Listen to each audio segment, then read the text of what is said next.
Hello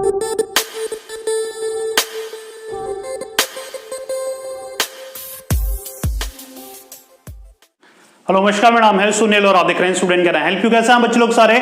आज के video में बहुत ही खास टॉपिक डिस्कस करने वाले हैं। बहुत बार छोटे छोटे या बड़े बच्चों का भी क्वेश्चन आता है कि सर हमें ग्रेजुएशन के बाद में 12th के बाद में यूपीएससी एग्जामिनेशन की तैयारी करनी है, या फिर सर हमें यूपीएससी क्या है ये नहीं पता, लेकिन हमें पता है ये एग्जामिनेशन लेती है, क्या होता है, कैसे होता है, तो थोड़ा बहुत रफ आइडिया है लेकिन एग्जैक्ट डिटेल्स नहीं है। तो हाजिर मैं आपके सामने, सुनील अधिकारी हाजिर है। आज की वीडियो में डिस्कस करने वाले हैं यूपीएससी से जुड़े सारे फैक्ट मैं आपको बताने वाला हूं, A to Z सारी डिटेल मैं आज ही के वीडियो में आपको देने वाला हूं। तो बिना टाइम वेस्ट करते हुए चलिए करते हैं वीडियो को स्टार्ट। सबसे पहले देखेंगे फुल फॉर्म, बेसिक लेवल से मैं स्टार्ट करूंगा। अगर 8th क्लास का बच्चा भी वीडियो देख रहा होगा तो उसको भी समझ में आ जाएगा सर यूपीएससी एग्जामिनेशन क्या है और इसको कैसे दिया जाता है, एलिजिबिलिटी वगैरह क्या है, राइट। सबसे पहले full form, union public service commission. UPSC के फुल फॉर्म है यूनियन पब्लिक सर्विस कमीशन। अब ये वर्क्स अंडर, मतलब किसके अंडर में वर्क करती है भाई, ये बॉडी किस लिए बनाई गई है, किसने बनाई है?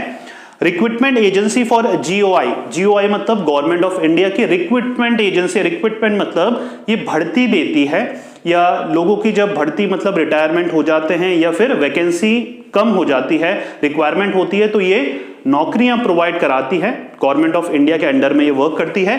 ग्रुप ए और ग्रुप बी की पोस्ट ये प्रोवाइड कराती है। ये गवर्नमेंट ऑफ इंडिया की रिक्रूटमेंट एजेंसी है, नौकरियां प्रोवाइड कराती है। कौन सी पोस्ट के लिए? ग्रुप ए और ग्रुप बी पोस्ट के लिए। ये सबसे रिनॉन्ड या टॉप मोस्ट पोस्ट होती है किसी भी सेंट्रल गवर्नमेंट के अंडर में। पूरा बच्चों clear?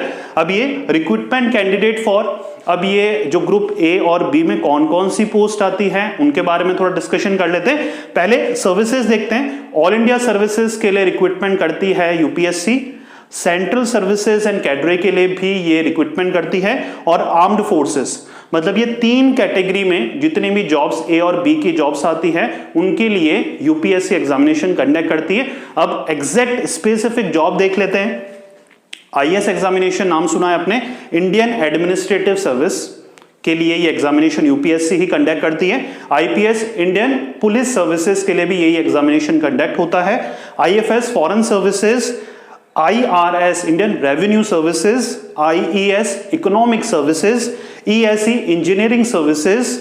CDS, combined defence services, ये आर्म्स वगैरह के लिए है, आर्मी वगैरह, नेवी वगैरह, राइट। 12th के बाद जिसको भी कैरियर बनाना है अपना। एनडीए वगैरह है, ये भी अपना एयरफोर्स, नेवी, मिलिट्री के लिए। दोनों में डिफरेंस ये है, एनडीए वगैरह जो होता है 12th के बाद ही दे सकते हैं। सीडीएस के लिए ग्रेजुएशन जरूरी है, राइट। ये चीजें ध्यान में रखनी है। और ऐसे ही examination various 24 national level examination civil services के लिए कंडक्ट करती है कौन? यूपीएससी। पूरा बच्चों क्लियर? यहां तक कोई डाउट नहीं है? अगर है कमेंट बॉक्स में बताइएगा, राइट। चलिए आगे देखते हैं। हेडक्वार्टर कहां है यूपीएससी का? न्यू दिल्ली में इसका हेडक्वार्टर है, जहां से ये सारी भी अपनी सर्विसेज को ऑपरेट करता है। Am I making sense? हो रहा है क्लियर? चलिए यूपीएससी की एग्जामिनेशन की स्टेजेस देखते हैं, राइट। क्योंकि यूपीएससी में समझ लिया हमने कि भाई गवर्नमेंट ऑफ इंडिया कंडक्ट करती है ग्रुप ए और ग्रुप बी की पोस्ट के लिए, जिसमें ये सारी पोस्ट आती है। यहां तक क्लियर हो रहा था। हेडक्वार्टर दिल्ली में है। अब एग्जामिनेशन में एग्जैक्टली होता क्या है, कैसा एग्जामिनेशन होता है, राइट। यहां पर बेसिकली हमारे 3 स्टेजेस होती हैं। कितनी स्टेजेस? 3 स्टेजेस होती है। पहली स्टेज होती है प्री एग्जामिनेशन, जिसको प्रिलिमिनरी एग्जामिनेशन भी बोला जाता है। हो रहा है बच्चों क्लियर? यहां बेसिकली अगर टेक्निकल एस्पेक्ट में देखा जाए तो 400 मार्क्स का यहां पेपर होता है। 2 पेपर होते हैं, एक जीएस का, जनरल स्टडीज का, दूसरा सी सेट बोला जाता है, जिसको क्वांटिटेटिव का या एप्टीट्यूड टेस्ट भी बोला जाता है, राइट। तो यहां पर प्री एग्जामिनेशन जो बच्चा क्वालिफाई करता है उसको मेंस एग्जामिनेशन के लिए बुलाया जाता है, जहां पर टोटल 9 पेपर्स होते हैं। हो रहा है बच्चों क्लियर? यहां पर 9 पेपर होते हैं मेंस में। अब आप बोलेंगे सर हमें आईएएस बनना है, उसके लिए भी क्या ये पैटर्न? आईपीएस के लिए भी पैटर्न? जी हाँ, राइट। जब भी आप फॉर्म भरते हैं आपसे प्रेफरेंस पूछी जाती है कि आप इन सारी पोजीशंस में से, राइट, कौन सी पोजीशंस अगर आपके नंबर अच्छे आएंगे तो आप प्रीफर करना चाहेंगे या लेना चाहेंगे, राइट। एग्जामिनेशन की बेसिकली यही स्टेजेस होती है, राइट। पहले प्री, सेकंड मेंस होता है जहां पर 9 पेपर होते हैं। थर्ड आता है आपका पर्सनैलिटी टेस्ट, जिसको सिंपल भाषा में, सरल भाषा में इंटरव्यू भी कहा जाता है। हो रहा है क्लियर, राइट। पहली प्री, दूसरी मेंस।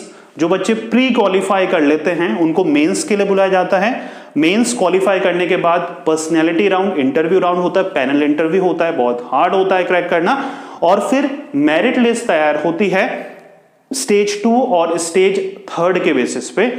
पहला जो प्री है वो सिर्फ क्वालिफाइंग नेचर का है, दैट मींस उसके मार्क्स इंक्लूड नहीं होते हैं जब फाइनल मेरिट लिस्ट तैयार होती है, राइट। इन दोनों के बेसिस पर, बी और सी के बेसिस पर आपको मेरिट लिस्ट तैयार होती है, उसके बेसिस पर आपको ट्रेनिंग के लिए भेजा जाता है मसूरी, हो रहा है क्लियर, राइट। तो ये है बेसिक सा स्टेजेस ऑफ यूपीएससी एग्जामिनेशन। अब आगे देखने वाले हैं एलिजिबिलिटी क्या है। कौन प्यारे प्यारे बच्चे यूपीएससी के लिए एलिजिबल है, दैट मींस ये एग्जामिनेशन दे सकते हैं। सबसे पहले एज देख लें। यहां पर एज आपकी 21 से 32 के बीच में होनी चाहिए। रिलैक्सेशन भी है, ओबीसी का 3 साल, एसटी एससी अगर आप हैं तो 5 साल, राइट। नहीं तो जनरल के लिए 21 से 32 के बीच आप होने चाहिए, पूरा क्लियर। क्वालिफिकेशन की बात करें तो प्लेन ग्रेजुएशन होनी चाहिए बस। ग्रेजुएशन साइंस में हो, कॉमर्स में हो, आर्ट्स में हो, मैटर नहीं करता है। That means UPSC examination civil services या सिविल सर्वेंट कोई भी बच्चा बन सकता है, चाहे वो आर्ट्स का हो, साइंस का हो, कॉमर्स का हो।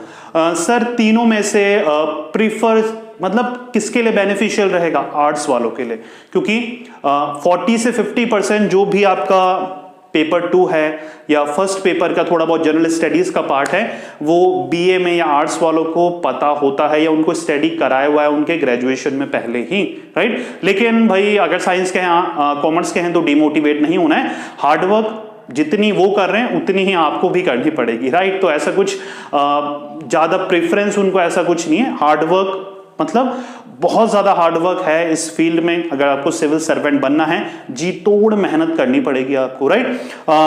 आगे देखते हैं एग्जाम की फ्रीक्वेंसी। हर साल ये एग्जामिनेशन होता है, तो हर साल आपके पास एक चांस होता है कि आप यूपीएससी को क्रैक कर सकें, ये तीनों स्टेजेस को आप क्रैक कर सकें और एक civil servant as IAS, IPS, IFS, IRS बन सकें और अपनी कंट्री को as a civil servant serve कर सकें, राइट। तो ये थी सिंपल सी बट बहुत ही इफेक्टिव यूपीएससी से जुड़ी जानकारी।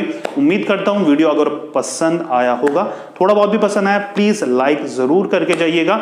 अपने एक फ्रेंड के साथ जरूर शेयर करिएगा जिसको कुछ भी आइडिया नहीं है यूपीएससी के बारे में, लेकिन कहीं ना कहीं उसके दिमाग में है यूपीएससी करने का, तो उसके साथ शेयर करना मत भूलिएगा।